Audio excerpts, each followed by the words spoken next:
Hello everyone, it's Cassie. Welcome back for another Trinity Stamps video. Today we're going to be making a slimline card for Dad. And so let's talk about what we're using. This first product is the Backyard Barbecue dies.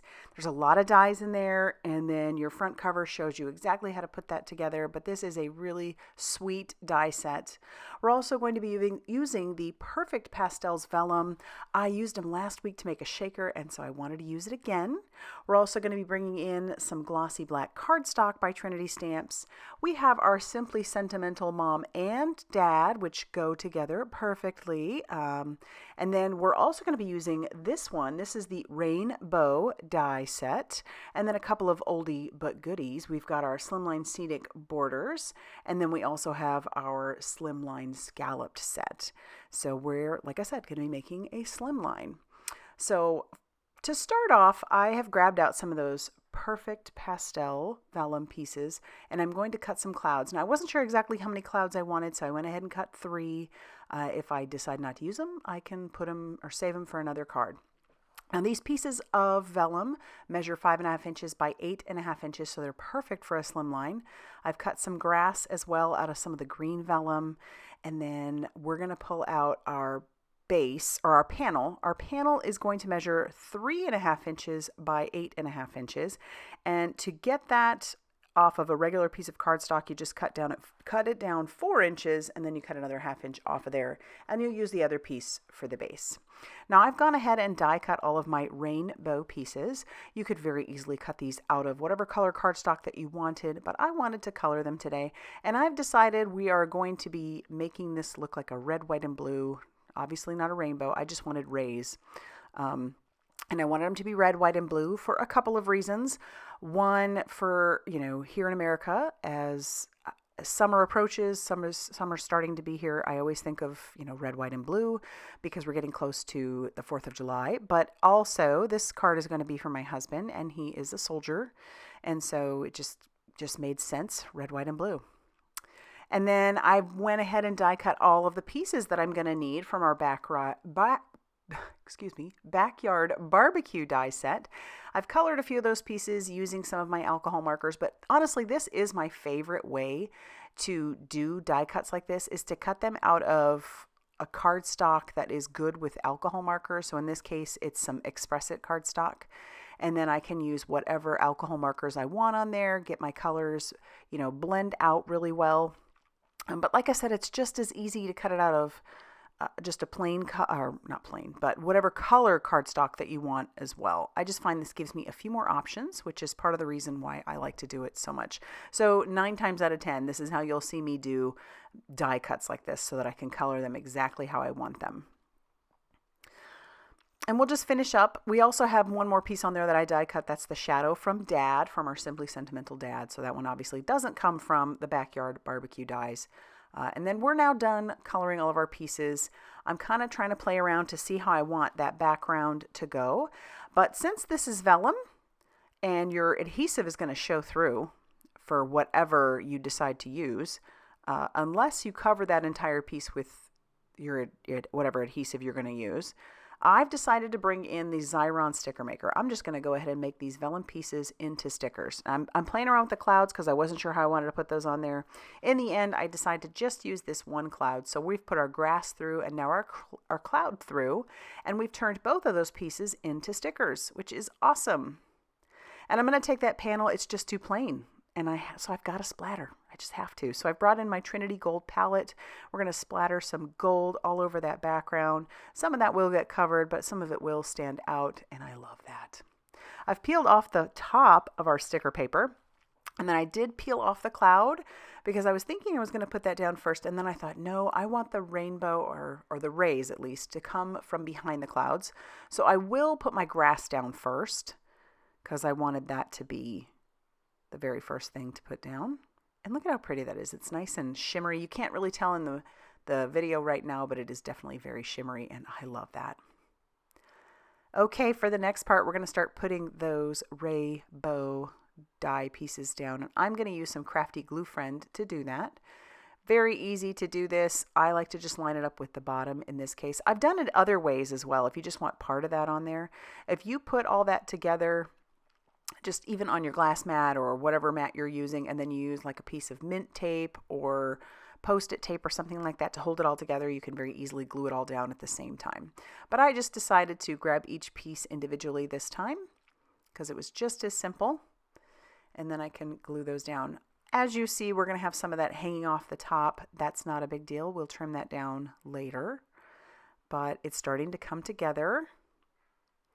And it's making me feel a little bit patriotic. Or at least here in America, right?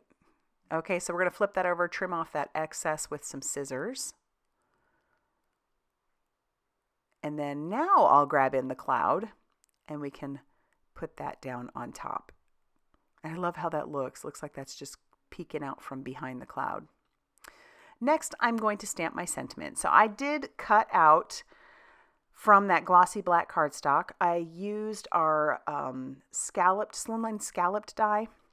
And you'll notice that I'm taking that sentiment and I'm kind of just curving it to go along with the curve of this die. And I also moved it pretty much all the way to the left. And there's a reason for that.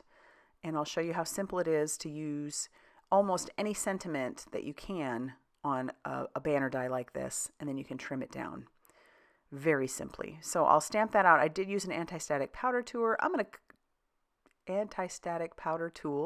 I'll cover that with some detail white embossing powder, and then we're going to heat set that till that is smooth and melted. And once that's done, we can clear away any of that anti-static powder that might have been left behind. And then we'll pull out our die again. And all I'm going to do is shift this die. And once I get it to where I think I want that to cut, we'll run that through our die cutting machine, and no one's the wiser, right? You'd think that's what the die size was supposed to be. And then we can take our little tails, and they'll fit perfectly on the side as well. I did die cut out the word dad from our Simply Sentimental Dad set. And I'm going to attach that down using some Crafty Glue Friend and some reverse tweezers. That was cut out of our glossy black cardstock. That stuff is really cool. It works great with foiling. And it's also just the glossiness of it is, I don't know, I just love it. I'm bringing in some adhesive foam strips. You know, I use these I use them a lot. So we're going to take that and put that right on the edge of those banner pieces. And then we'll put it on the back of our sentiment banner piece. We're going to need a little bit more of that. So we'll peel some more of that off.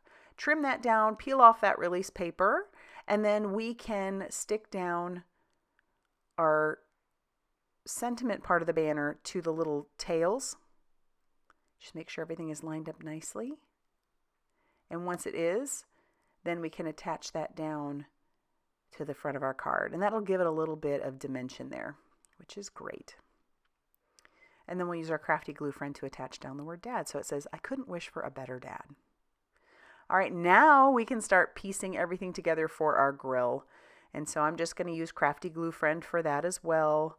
I don't know what you call that little piece of the grill. I guess it's the vent maybe. And I did cut the grill itself out of some of that glossy black cardstock just because I love that stuff. It's so pretty. It's glossy, so it works well, especially for something like a grill. And then I'll piece that all together. Then we'll pull out our flames, and then we can glue this top piece onto the bottom piece. It's starting to look like something now. And then we have our little stake pieces. That is 3 pieces. And I don't know if I colored those exactly the way they should look for a stake, depending on, I guess, you know, what you want your steak to look like. Mine are raw steaks, and then I'll just piece those on there very nicely and easily with that Crafty Glue Friend. And I have 2 stakes to do, so I did both of those. We also did our handle. We're going to start gluing down the pieces to the front of our card panel. So I'll put down the flame first, and then I'm going to put both the bottom and the top part of the grill down using some foam adhesive. But we're going to attach the top handle to the top of the grill using some more Crafty Glue Friend. And we did go ahead and attach the, I don't know what you'd call that, like the meat skewer, the barbecue skewer together. And now we're bringing in that foam tape. It's summertime. I'm ready for some grilling. I'm telling you. Although here in Georgia, it's getting pretty hot already. All right, so we'll peel off that release paper. We've put down the bottom part of our grill. Yes, that hangs off. We can trim that down. Now we've got our upper part of our grill attached. We're going to bring in my guillotine trimmer to trim off the excess from the grill, just because I didn't trust myself to completely cut a straight line on that. And that worked out just fine. So now we've got our base. Now this base measures 7 inches by 8.5 inches, and we're scoring it at 3.5 inches. So while it's closed, it will be 3.5 inches by 8.5 inches. That's the size that I typically make my slimline. And now we have to do the inside, right? So I've decided what sentiment I want, but before I put the sentiment down, I'm going to take the steam or the smoke or whatever you want to call it. I left that in the die cut, in the negative, and I'm going to use my glue on the back of that because I want to keep all those pieces exactly where they're supposed to be. And this to me was the easiest way to do it. So we'll glue that down, and then we'll take our pickup stick and very carefully just make sure that we push all those pieces down, and then we can lift away the negative, and everything is where it's supposed to be. So now I can stamp out our sentiment that says "You're the best," and then we'll take our little stakes and we'll glue those down, and our little stake skewer as well. And then we have the inside of our card all ready to go. Now you knew I couldn't stop there. Once I attach the panel to the base, I'm going to have to bring in some embellishments. So I've decided to bring in our gold star embellishments. I love these embellishments. Now when I originally got them, I got them for graduation cards just because I thought, oh, stars, that's perfect. But I feel like stars are good for all kinds of things. I love the way they look on the outside of this card. So I was pretty liberal with those. In the end, I think I even added a couple more after the camera stopped filming. But we're going to glue that down using the pickup stick and our crafty glue friend, and everything looks so good, and I'm so happy with how this turned out. I love it. I can't wait to give it to my husband. If you like this card, be sure to hit that like button, and be sure to subscribe if you haven't already done so. And also be sure to check out all that Trinity Stamps has going on over on their blog, Facebook page, and Instagram for more crafty inspiration. Thanks for stopping by, and we'll see you soon.